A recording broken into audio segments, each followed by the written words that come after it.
let's start anyway. The Yeah. first section really is all about presenting Omnos again and the mission and the vision of Omnos, why we are doing all this, and why we are working hard on putting all those things together. So yeah, let's have a look at the next slide here. And today we are going obviously to talk about our new Omnos Plus, our new blood test, really talking about the wellness range and the thyroid. And for you to understand what are we going to talk about is mainly about the different markers, what they will help you with, the different symptoms. So you will learn all this tonight. Now, Christian here, do you want to quick intro yourself? Yeah, sure. So my name is Christian Thompson. My sort of background originally was I used to be a former world champion kickboxer in another life. And these days I work more in the therapeutic and sort of coaching aspects of the health and wellness world. I've got over 16 years experience now in this industry, and I specialize predominantly in metabolic health and immune health. But a large part of what I do is using blood analysis to assess what's going on under the hood for people. And today we're going to discuss some of my more favorite markers and the more favored markers, should I say, in terms of figuring out what's going on in people's vital organs, and generally a broad stroke look at how someone's health is coping with their natural environment, from digestion to liver health to kidney and bladder, all the way through even to looking at some vital minerals and vitamins. So thank you guys for joining, and look forward to taking you through this journey with us today. And it's worth saying as well that Christian is now working full-time with us.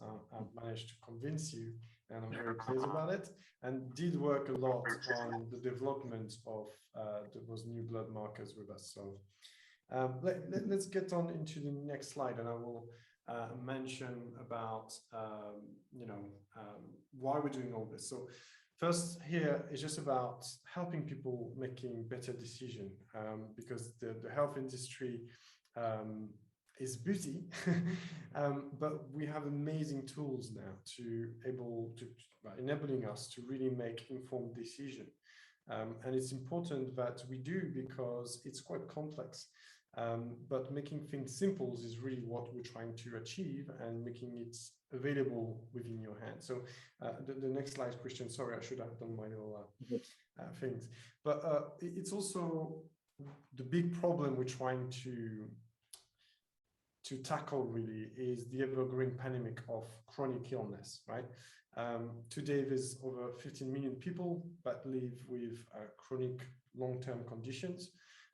And by 2025, there will be 18 million. So those are quite alarming numbers, because they are now, we know that most of those are totally preventable by changing your lifestyle, your diet, your environment. Unfortunately, we are not being educated about how making those changes that counts for ourselves into being proactive towards optimizing our health and actually prevent those things to happen. But we do have the technology. We have the technology like blood testing or genetic testing or even all the functional tests that we already have on the platform that can be made available. They are very technical, they are very complex, but this is what we're trying to do. The solution is really to democratize health, right? So once again, it's all about making the complex simple, so everybody could have access to their own information and understand what's going on inside their body, so they can actually be engaged and be at the center of their health. And this is where, when we start talking about democratizing health and decentralizing health as well, because health optimization should not take place in the places where we break down. Now, the places where we break down, I'm talking about clinics and hospital, and it's a very good thing we have them. It's amazing if you get hit by a car, you have amazing doctors that will be there to save your life. But when it comes to the chronic condition we may have, whether you have bloating, whether you don't digest properly, whether you just cannot sleep properly, and it's really having an effect in your life. You feel chronic anxiety and you don't know where it's coming from. This system we have in place, the acute care system, is really not geared up to address those issues.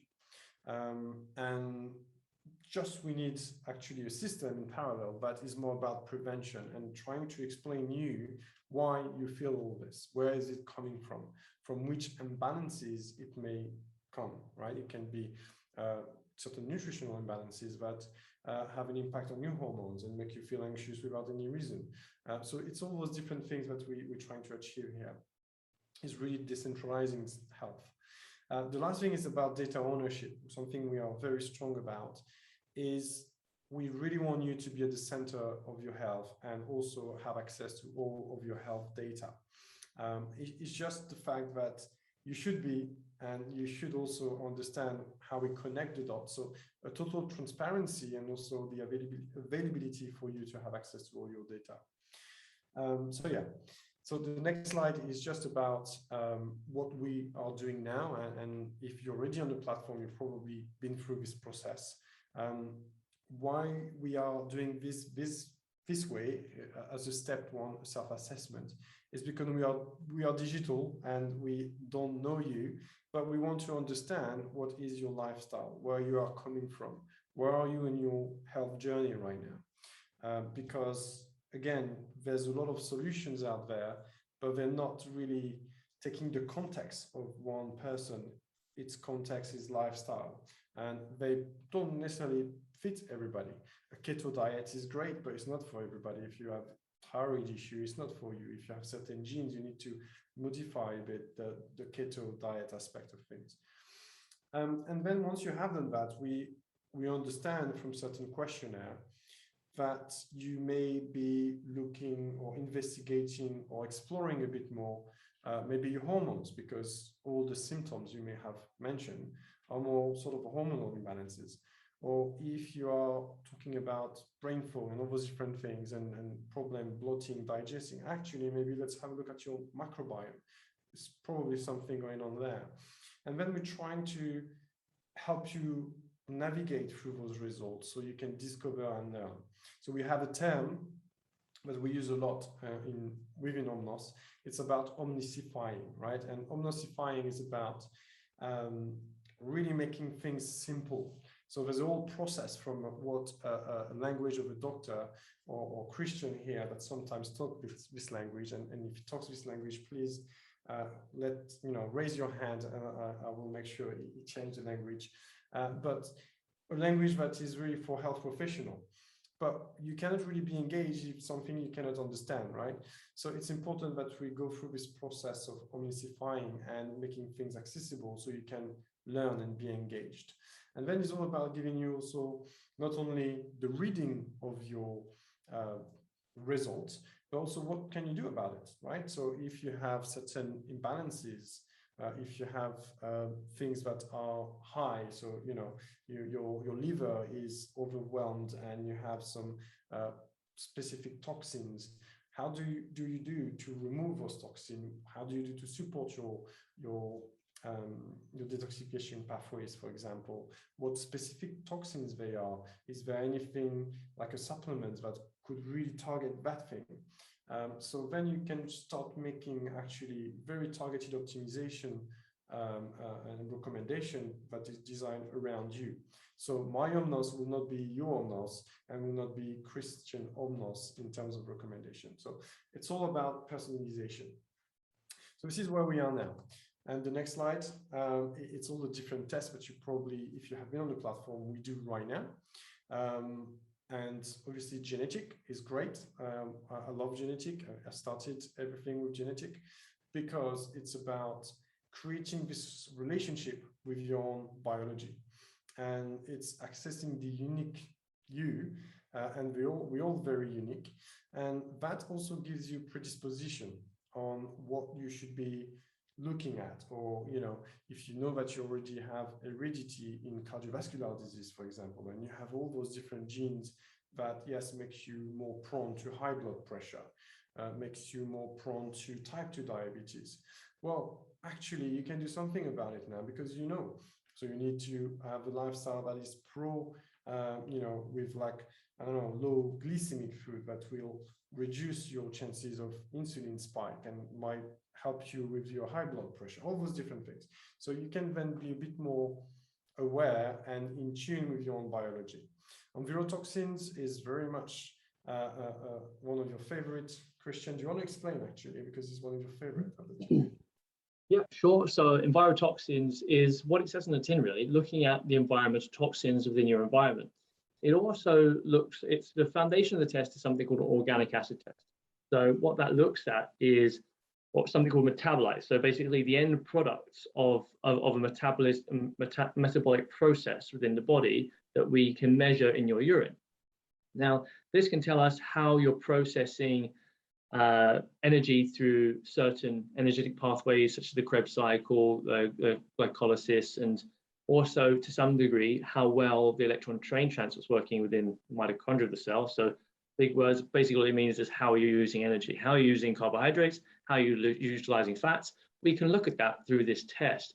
We can also look at how various elements of the microbiome are being metabolized and detoxified through the system. So we can see if there's an excessive amount of metabolites that would be apparent if we had excess levels of candida, for example, or other specific bacteria. It's very good at looking at nutrient profiles as well. So do you have enough of specific amino acids, or do you have enough of specific B vitamins, vitamin C, glutathione, other bits and pieces? Now, all of this together can give us a really strong profile of how your liver is coping with general toxification and detoxification, general processes that the body normally runs, and if it's being overwhelmed or not. On top of this, we look at a general tox panel. So some very common toxins for the body, like factory chemical toxins, solvents, plastics, pesticides, water toxins. Lots of these sorts of very common things that we'll come across in today's modern world, where we have lots of different things that will actually, they're not going to harm us in small amounts, but they do add up. So whether they add up to lots of small things, create an overload in the liver overall, or whether we're being lots of small exposures to one type of toxin that ends up building up within our system, we can look at that within the EnviroTox test. Yeah. And the good thing about those tests, again, is the interesting bit really is to pinpoint. Okay, it's always understanding what is the most dangerous thing affecting you right now. So the microbiome, I mean, a lot of people are familiar with the microbiome test, but this one is quite clinical in the sense that it really looks beyond just the what we call the dysbiosis, the good and bad bacteria. It really looks also as all the sort of parasites you may have, the viruses even that you may have, your immunity, so the first line of defense within your system if you have leaky gut. So it's a bit more of a complete microbiome test, and can really be used as well as a clinical tool to really look at how you're going to digest certain things and rectify a lot of issues really. The element test looks at all the elements, so minerals, but also their ratio, but this is very important. Certain ratio may indicate, some maybe condition you may have. So, for example, if you have certain imbalances in certain ratio, it might tell you, well, actually, this indicates that maybe your thyroid is not working properly. So let's look now at your thyroid. So this is how it all works. And the hormones, I mean, a lot of people know, and it's sort of trendy now, but the hormones really look at your sex hormones and adrenal hormones. And it's very important to do those check, especially if you're a woman, between the age of, let's say, 35 plus. And it's very interesting to see the insight of how your hormones are behaving. Your cortisol, your melatonin, your also, whether you're estrogen dominant, or if you have liver toxicity as well. Is it coming from detoxification phase 1? Is it coming from detoxification phase 2? So all those different things. And again, it's all about pinpointing what are the imbalances to then give you the most appropriate recommendations. So let's move on here. because this is all the original test. But this is where the exciting bits is, because this is brand new and we just launched today. So it's all available now. And all our blood test panel are now added to the mix. So do you want to talk about it a bit more? That's your turn, it's your show. Good. So, blood tests are an incredibly useful functional test. Now, it's the natural next step for Omnos to start offering blood tests, as all these other functional tests are looking at saliva, urine, stool, hair. So the next obvious step is to look at the blood as well to make a more complete picture. Now, the blood tests obviously show what's circulating within your arteries and within your veins, and within your blood vessels as a whole. Now, this shows us what the body is transporting, what the body is trying to share with itself, and from cell to cell. Now, this can be very key indicators into what kind of health conditions are actually occurring. And for many vitamins and minerals, we can test the amount in the blood, because we know the amount in the blood gives a very good indication of the amount in the body. But other vitamins and minerals, we may need to look at the amount in the hair or the amount in the urine to get a good indication of what's in the body, because each different marker, as it were, will have different requirements to figure out what's actually going on with it. So when we're looking at blood, it gives us often a much broader perspective of our health than some of the other functional tests can. Some of the other functional tests are a lot more specific, such as the hormones test that Thomas was just talking about. It's specifically looking at how hormones are being metabolized via the urine metabolites and saliva metabolites that we test. Whereas the hormones test that we're looking at with the bloods, for example, would be looking more at the definitive amount of hormones being produced and circulated in the blood rather than the metabolism. So they both have a unique set of requirements or needs that they're going to fulfill when we're looking at this information to test people. Sorry, I've lost my access to all. There we go. There we go. Right. So we've got 7 new blood tests in total. Today, we're going to be talking predominantly about the wellness. I'm going to touch on some of the thyroid as well, but as the thyroid hormones will be included in the sex hormone test, they're also going to be spoken about a little bit in our following webinar with a very lovely lady called Sue Camp, who's an expert in hormonal field. So I'm going to leave a lot of that to her, because she knows a hell of a lot about that, and we even spoke this morning about that.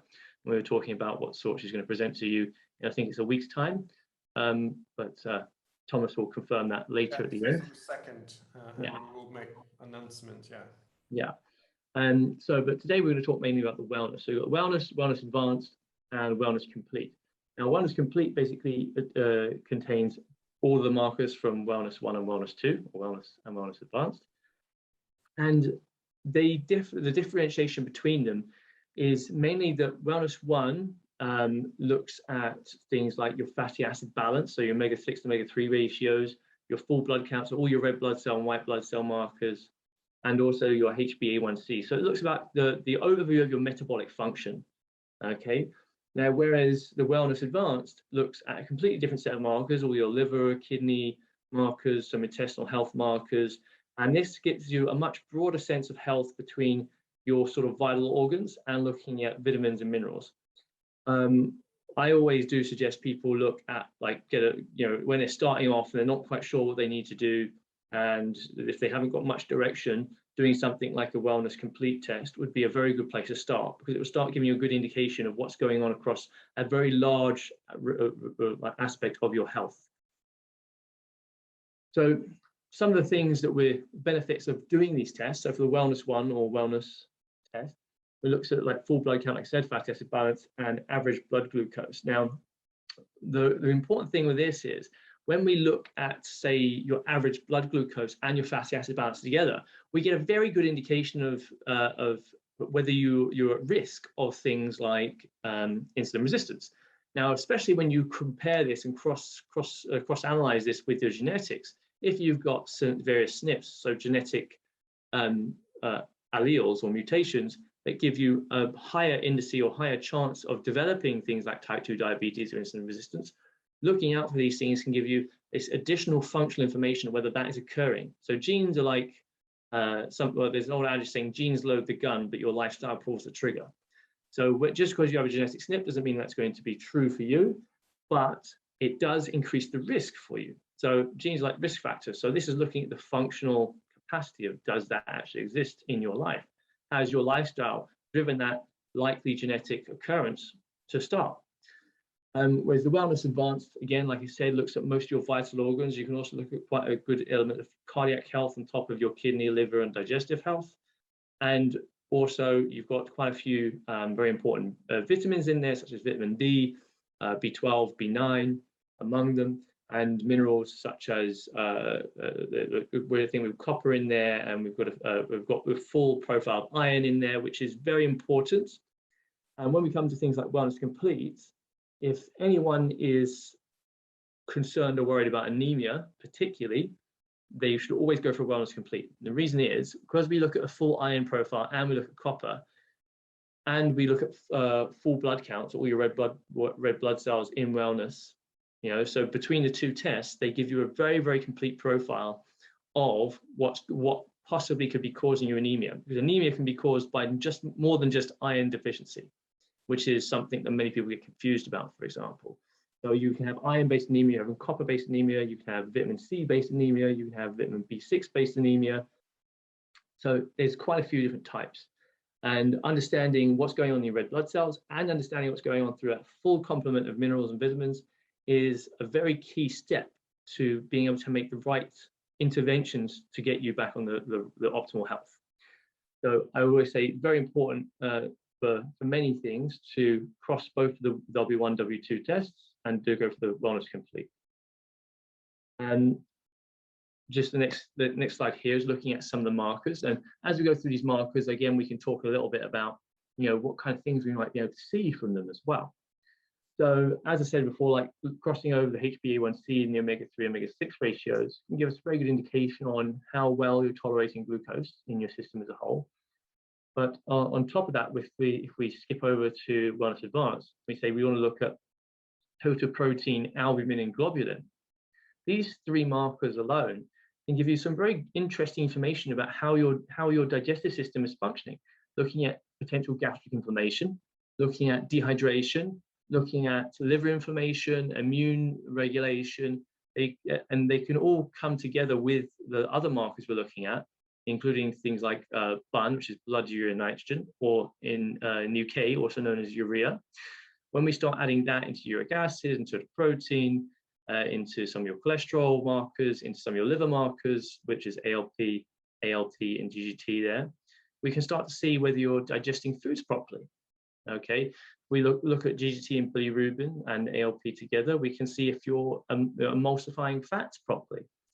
So we can start to see this very strong profile of how your digestive system is functioning. And when we add in your red blood cells to that as well, we add additional strength into our assessment of that. So we'll go over in a little bit how we do that and how we make the scoring, how the new scoring system is going to work. But for now, we'll leave it there. And also, when we're looking at things like white blood cells, you know, we can look at the different ranges between the types of white blood cells. So you have white blood cell count, which is WBC marked on this here.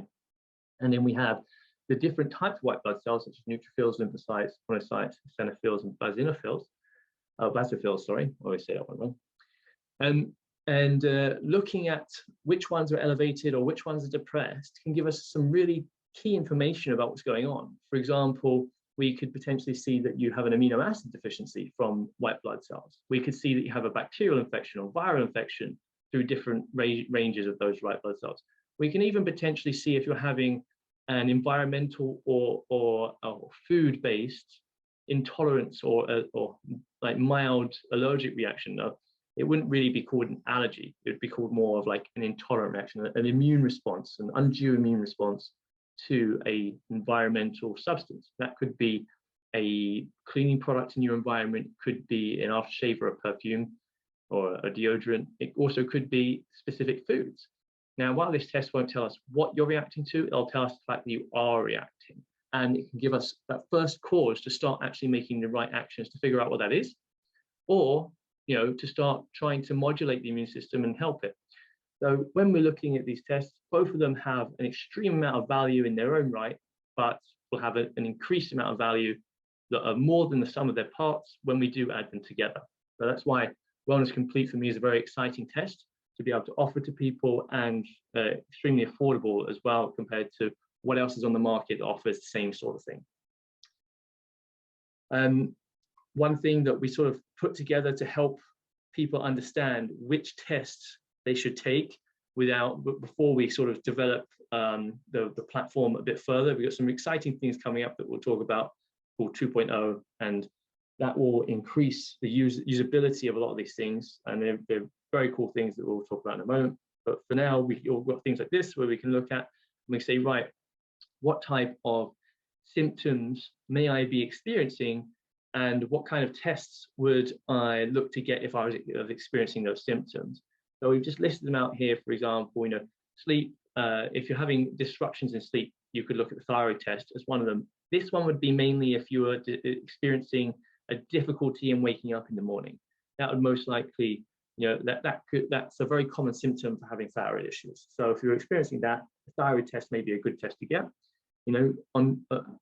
Additionally, it could be coming from other factors. We may want to look at the standard urine hormones test that we offer in our original suite, because that looks at cortisol throughout the day, and that can also have a big impact, which may be linked to thyroid hormones or may not be.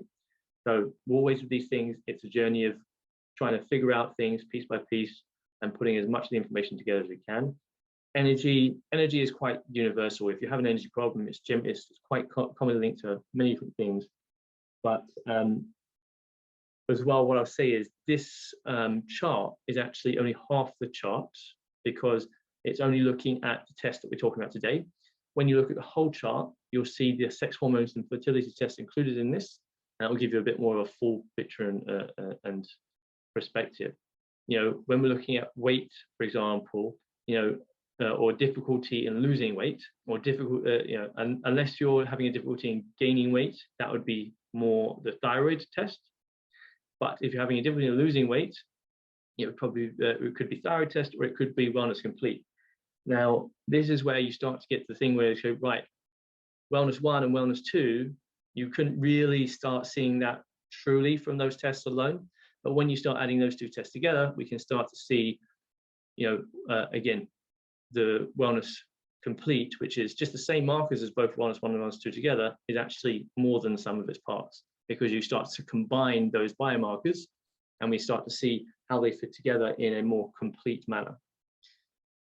Again, same thing with sleepy after lunch, heartburn, loose stools, all of these things, they come down to improved capacity or improved visibility on digestive processes within Wellness Complete that would be important for those. A number of these also we'll look at some of the sex hormone tests to see as well.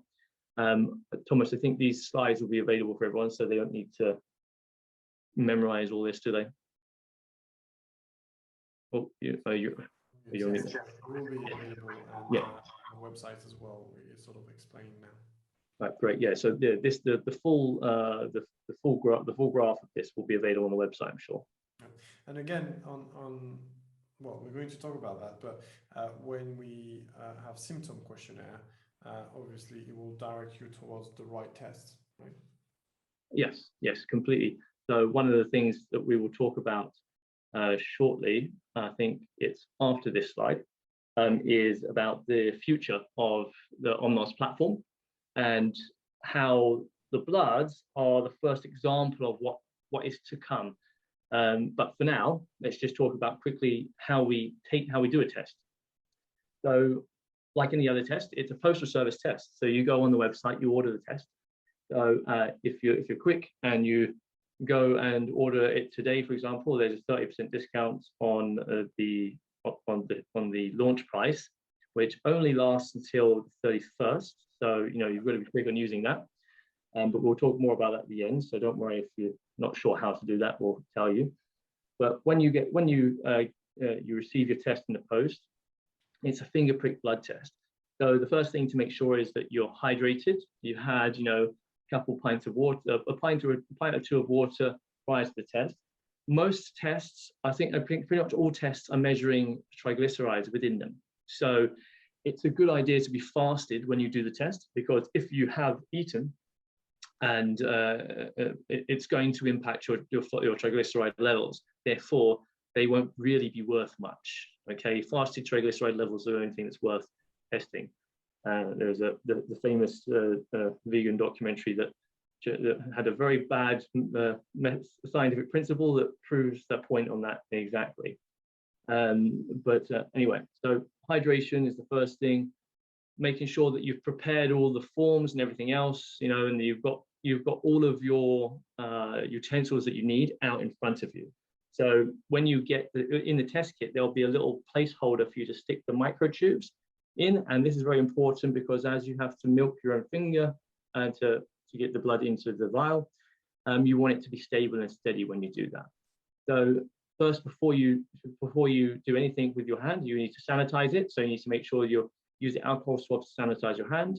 There's a single-use lancet, which you twist the top off and then press it into your finger to create the finger prick. And then basically just milking your finger. I normally do it standing.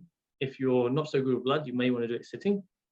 But, and one key step before you do any of that, I forgot, make sure you wash your hands in very warm water. You want your hands to be hot before you start. This will make sure the blood is in the hands. So anyone that has a problem getting blood out of their hands or has a history of having problem getting blood in their hands, this can often be a good way to do it. And if you're really worried, you can do some massaging of the forearm up the hand while your hand is pointing down to the ground, using gravity to help you. So massaging down the hand as well. And then it's basically just simple as massaging your finger until you've filled the microvial up to the second line. Okay, so that's the top line in the vial, and close the lid, turn it upside down 10 times, place it in the packaging just as the instructions describe. Make sure you've got all your details written in all the paperwork that's provided. There'll be a little label that you need to stick around the tube as well. Maybe you want to reassure it's not that big. No, it's not that big. It's barely an inch tall, So it's not a big vial by any means. It's enough to be able to run the test efficiently and accurately, but we try to make sure that it's as it's not a full blood draw out of your finger. And then once you've got it all packaged up and put it in the free post bag, you send it back to the lab, and then we analyze the results and put it on the platform for you. So very much the same process as any other postal test. It's just making sure that you're hydrated, that you've washed your hands in warm water, and that you follow the instructions in terms of how to fill out the paperwork. And that's as simple, that's as complicated as it gets, really. So I think the final one of the final things to look at tonight, okay, is looking forwards to 2.0. So 2.0 is the progression of the Omnos platform into something sort of new and exciting for everyone to look forward to. Now, as you may know, if you've used the platform already, we have a set of questionnaires at the beginning, and as Thomas mentioned, we are going to change those questionnaires ever so slightly, and it's going to become more based around symptoms. So we're still going to have lifestyle aspects and hereditary aspects that we're going to have in a small questionnaire, but we're going to have a larger questionnaire that's based around symptoms. Symptomology is one of the first methods used in medicine to identify what's going on with a person and identify what type of resolutions may be successful. So while we've evolved much more reliable testing strategies, symptomology is still a very effective way and free way to look at what's going on in a person and start making some assumptions. Symptoms are also the thing that drive our quality of life. So looking at these symptoms and understanding how, what your experience of life is very important. Now, a big thing about symptoms is they're quite subjective, but because the subjectivity is internalized, one thing you can do with symptoms is compare symptoms to symptoms within the same person and compare symptoms to symptoms over time. So the symptom analysis will give us a very new agile scoring system that you can adapt over time, which will become very important as I come to later aspects of how we do the scoring, which will be, I think, on the next slide. Okay, but the idea is the symptom analysis, functional testing.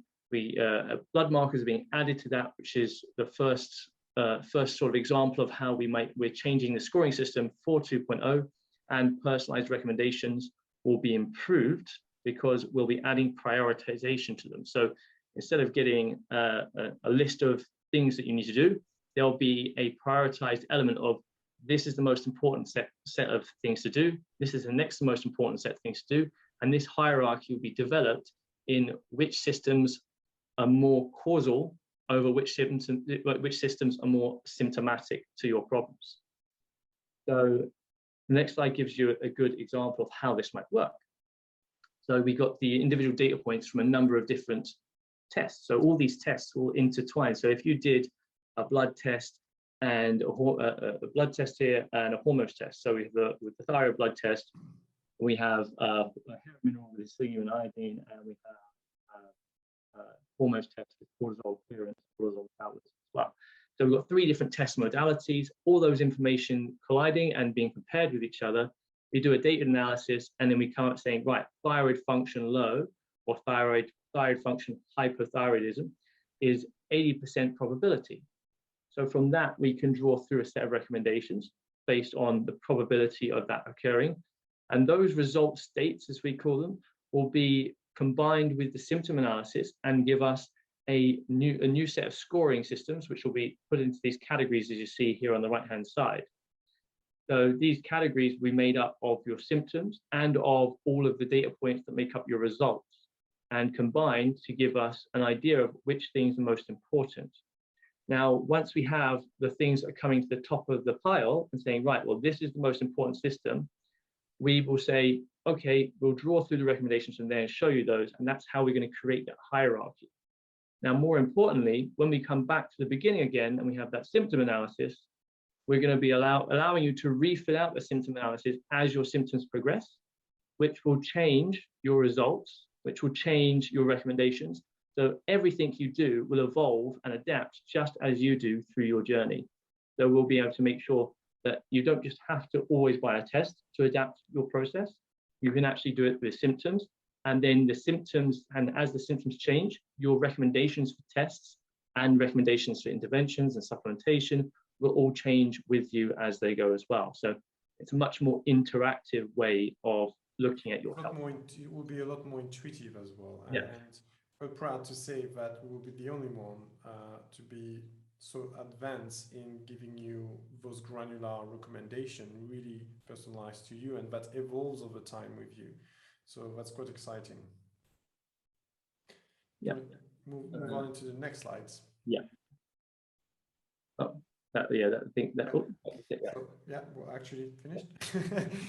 We have this code here if you want to try any of those blood tests and really get interesting insight about what's going on inside your body. But before that, there's questions.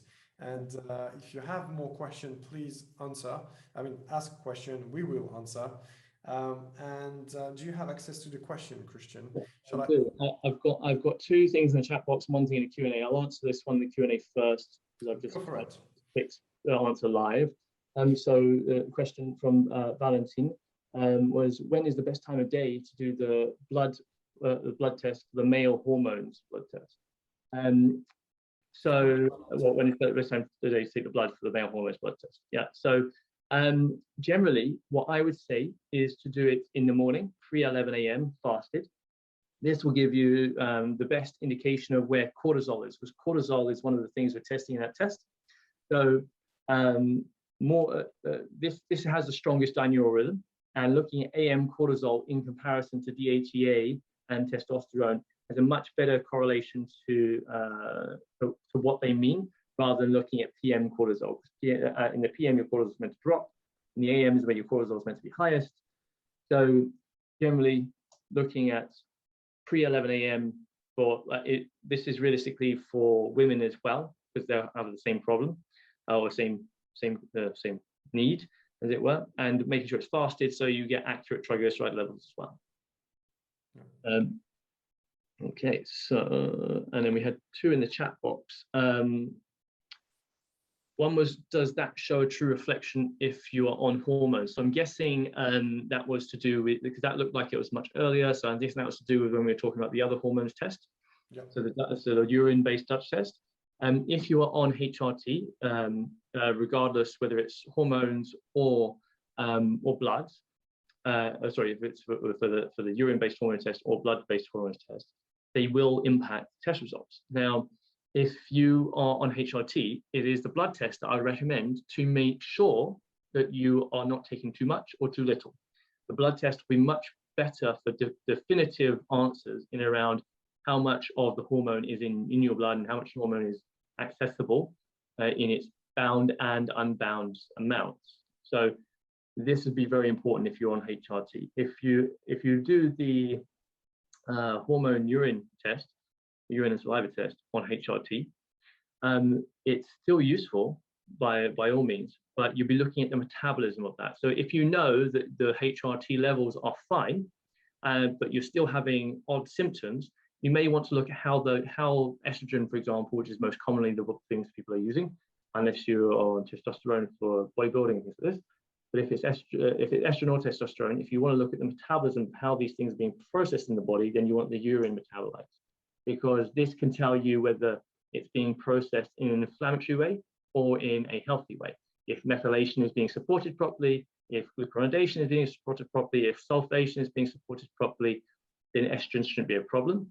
And for men, if it's testosterone, you can also have too much of the wrong type of testosterone, such as DHT, which can make you go bald or lose your hair. So anyone suffering from early stages of hair loss may want to do that hormone-based urine test more so than the blood test itself. And another question here was, can any medications affect the test? And the answer is simply yes. And which medications is as long as a piece of string. You know, every medication will impact something somehow in a very unique manner.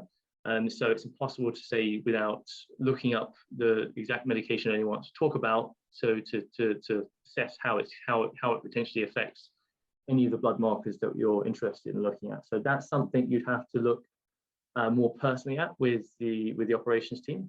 And once you put the question through, they can put the question through to someone like myself or one of our other medical staff, and that we can have a look at what that medication is, how that medication presents itself in the body, and if it has any impact on any of the markers that you're interested in.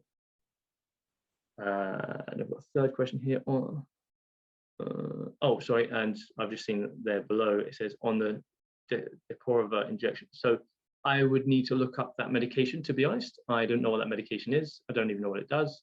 So it's something that I would need to come back to you on. But like I said before, if you email the operations team, they will probably bring the question to me and I will figure it out for you. So, but it's not something I'm going to answer today on the webinar. Good. Yeah. Well, thank you very much. And I hope this was helpful for everybody to understand what we have been working on and also what's coming. And yes, I hope we will do a lot more of those webinars, and stay tuned on the Instagram and all of our social media channel. We're really going to double up on education. So stay with us, and we're going to explain on how those things works, and also how to giving you the tools really always to optimize your health, and most importantly, educating you about all this. So thank you very much, and wish you all a fantastic evening. Yeah, see you soon. Hey guys.